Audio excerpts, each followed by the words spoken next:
because it's what's referred to as Brady material. It's material that can't talk about. So, what can be wrong here? And I went out beforehand and spent 3 days in a room with the defense team and the prosecutors, going through what I had thought might be issues, and then went out and testified at the trial. And I got to tell you, I was a nervous wreck. But I get on the stand, I'm okay. I'm a witness. I'm an FBI agent. I can control being a nervous wreck when I'm up there testifying. But what happened was a practice of circuitous thought. We know he's the bomber, therefore that's what this evidence means. Right. Therefore he is the bomber. And it's a problem that forensic science has had for decades. The bosses come in and say, you better come up with this answer because we know he's guilty. Then you interpret your data so that you come up with the answer. So that makes him guilty. And it again is a phenomenal management failure that couldn't function in industry. It couldn't function in medicine. It couldn't function except there's no oversight for these people in management. There's nobody's watching the henhouse, if you will. But that was Oklahoma City. That was. And even with this, the FBI, the Department of Justice, has like a 99% conviction rate when they go to trial. Well, you know what? As a friend of mine told me one time in the FBI, if you don't cheat, you don't win very often. Now, are you saying, yeah, go ahead. That's too bad, because if you win by cheating, you haven't won at all. Yeah, especially if someone's going to prison. Say again? Especially if someone winds up going to prison. Well, that's right. But the problem you've got is in science, once you've said something, you create a precedent. And you can go back, and the lie you told today may not fit the circumstances tomorrow. Mm. And I said that a number of times. One of the things that I coined when I was at the FBI watching this is we too often forget that truth is discovered, not dictated, and folks who dictate truth seldom, if ever, discover it. So you're stuck with having said something that's not going to help you the next time. You need to just bite the bullet and put the truth out there. Now, when I wasn't clear, when you were testifying at the Oklahoma City bombing trial, do you wound up testifying for the defense? The defense called me. Okay. How many times has that happened in your career, that you wound up testifying for the defense, that the defense called you? Oh, well, now it happens all the time. Good government doesn't want to hear what I've got to say. But let me see. I testified with the Nichols thing.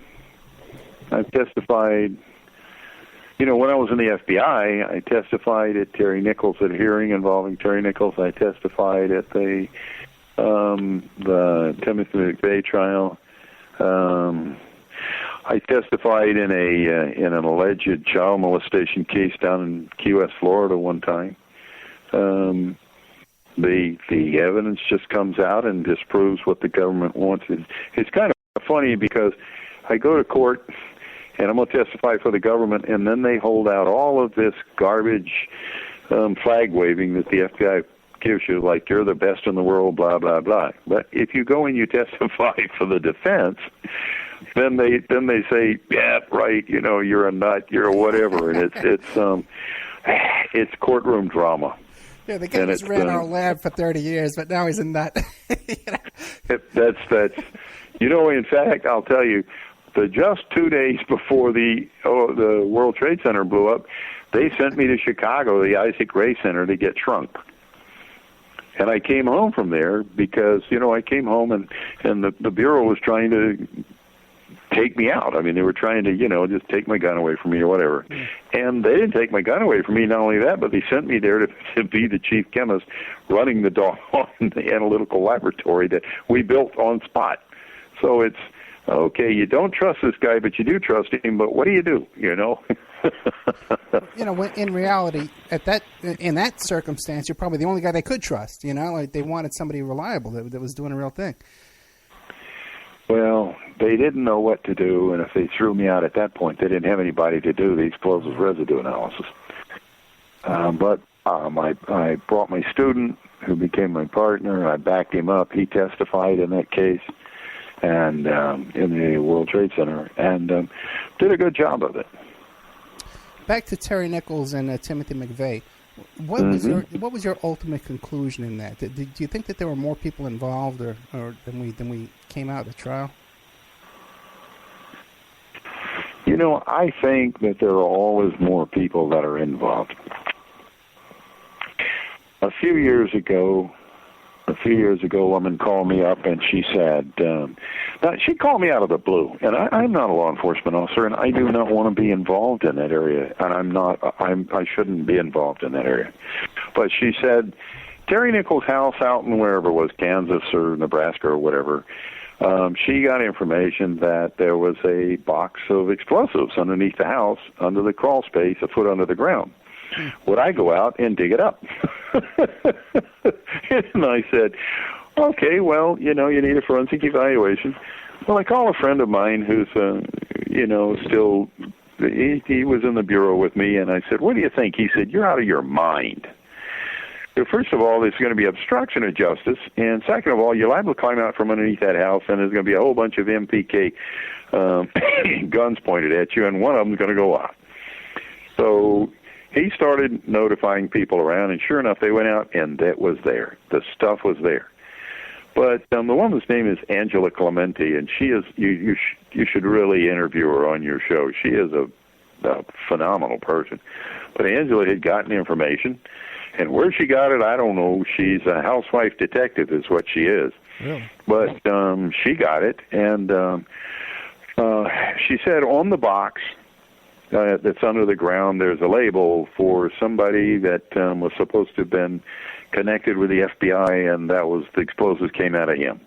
Well, it went to the lab. We never heard about the label. I don't know. I don't know whether it was a label or not. But I think, we get as many people as we can. I think that Timothy McVeigh, I watched that very closely. I think he wanted to be a martyr.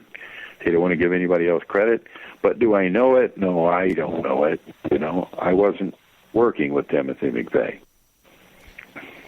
Well, do you think that the government was covering up certain aspects of the case? If this label disappeared, anything else that you'd think that they were covering up? Well, I don't know the label disappeared. I know that if you want to know about that, you'd call Angela. Just call her and talk with her. She's got, she's got all kinds of information, just phenomenal, and she's a very credible person. But was there a label? I don't know there was a label. It makes for a good conspiracy theorist story, but I'm a scientist, and I want to see the data. But I know what I saw in the FBI means I don't just discount it out of hand.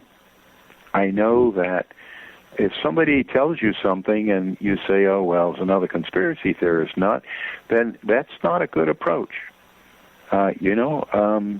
Look at what they're talking about. If you got the time and interest, look at it, and don't simply agree with them, but see what data they've got and how they've put it together, and look for alternative explanations of it.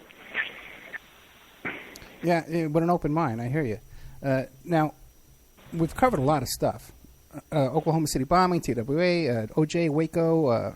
Even the first World Trade Center bombing. What other big, giant cases were you involved in? Darn, I don't remember. Some agents came to my office about 2 years or a year ago or whatever, and they wanted to talk to me about a testimony that I gave that where I pointed out that my old partner wasn't telling the truth in some case, and they started talking to me, and I said, I don't remember that testimony. And, I turned around and called my attorney, and he says, Fred, that's the one where we were going out across the desert, the plains, and the car didn't have any shocks on it, and they were going 120 miles. Oh, I remember that. Right. Then it came to my mind. But, the problem is there was so much stuff. There's just so much back there, and I've moved on to, to other things. I've moved on, and in some lives, the O.J. Simpson thing would be they'd remember every minute of it. Well, I remember a lot of minutes of it. But so when you ask me, are there any other cases? I've testified for some very big cases now that I'm consulted by the defense, but all of those are gagged. Right. They gag orders in them, and so I'm not able to talk about that. Well, let me ask you this. I noticed you were really I want to ask you a couple of things. One is how the congressional investigation came about. Did you instigate that, and you were the driving force behind that? When I had problems, I went, believe it or not, there were problems in the lab, so I wrote a letter to Joe Biden. I really did. Okay. And I got a letter back from Joe Biden's office that indicated they thought I was an inmate, a federal inmate, and I should take those issues to Prison Legal Services.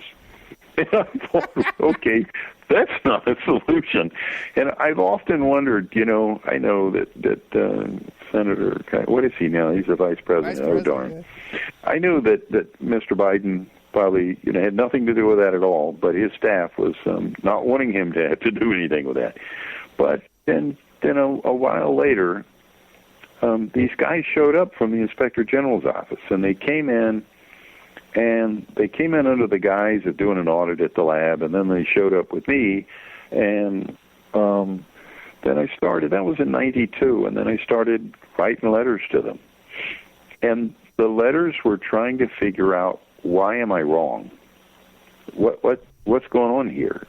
So after the O.J. Simpson trial, he out there, and the next thing I know, I'm getting yanked up to the hill by senators that scared the daylights out of me. But my attorneys were, they just, I don't know, they're not scared of anything. Okay, but when I hired the law firm, the first thing the senior partner said, Steve Kohn, was, well, we'll sue the president. And I remember I was walking down the street in D.C. and I sat down on the curb. I was sick dizzy, and I did that 5 more times during that walk because I said, no, wait a minute, I just want the lab fixed. We'll sue the president. I just want the lab fixed. We'll sue the FBI director. He said to me something's very true. He said, you know what? Next year he's just going to be some lawyer for industrial corporation or something. He's just a person. Well, okay. I didn't intend to do that. I didn't want to do that. I just wanted the lab to work right. Or work right the way I thought right was. But the primetime live and the O.J. Simpson thing got me yanked up to the hill. And, when senior U.S. senators tell you to come, you don't turn them down. Right. And so that's where I showed up there. It's a good time to take a little commercial break. We'll be back with more of Dr. Fred Whitehurst. I got a couple more questions for him, and all of his answers have been great so far, so I can't doubt that the next one will be too. We'll be right back, more of these messages. And now a word from our sponsors. Pacific West Bamboo, your premier source for sustainable building material. They provide construction-grade and craft-grade bamboo material for all your indoor, outdoor, and gardening needs. Contact them for event planning and display building as well. 503-839-8126. Or you go to their new website, pacificwestbamboo.com. Or you can contact them on Facebook at Pacific West Bamboo. That's 503-839-8126. Amanda from Pacific West Bamboo was our first sponsor. She's been so good to us, so please support her in return. I want to make everybody aware of our new members section at www.oppermanreport.com. You can go there and sign up for a monthly, quarterly, or yearly subscription. You can even purchase episodes one by one.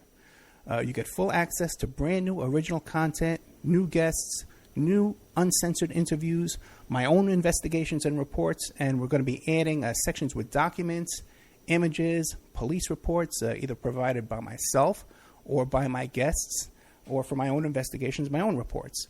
So you can go to oppermanreport.com and you can sign up there tonight. You can start listening tonight. Strawman. I want to mention Strawman. Strawman is a band out of Toronto, Canada. They're good friends of the Opperman Report. They're a trio of guys who share the same mindset most of us here do, and they put that energy into their words and music. So check them out at strawmanmusic.com and drop them a line to let them know that you heard them here on the Opperman Report. We'll be doing an interview with Sean Duffy soon. You can get an autographed copy of my book, How to Succeed as a Private Investigator, by visiting my PI website, emailrevealer.com.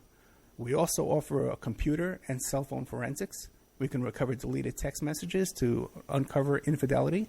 We offer asset searches, locates, email tracing, background reports, and we can even trace your spouse's email address back to internet dating websites to catch them cheating online. You can reach us at 800-572-9762, or you can email me at emailrevealer@aol.com. New World Mexican Women. Everyone loves the New World Mexican Women, and their line of fine, handcrafted, authentic Mexican jewelry of stone mosaic and abalone stone inlay.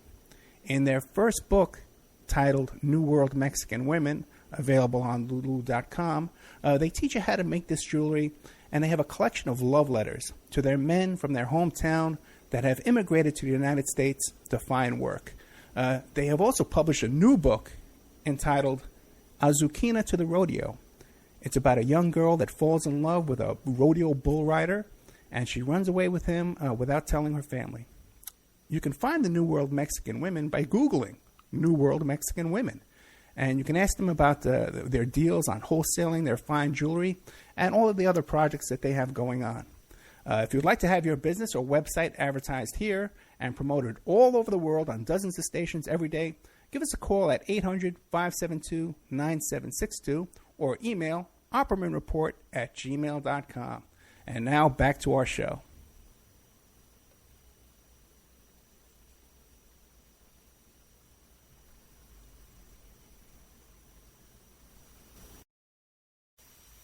Okay, welcome back to the Opperman Report. I'm your host, Private Investigator Ed Opperman.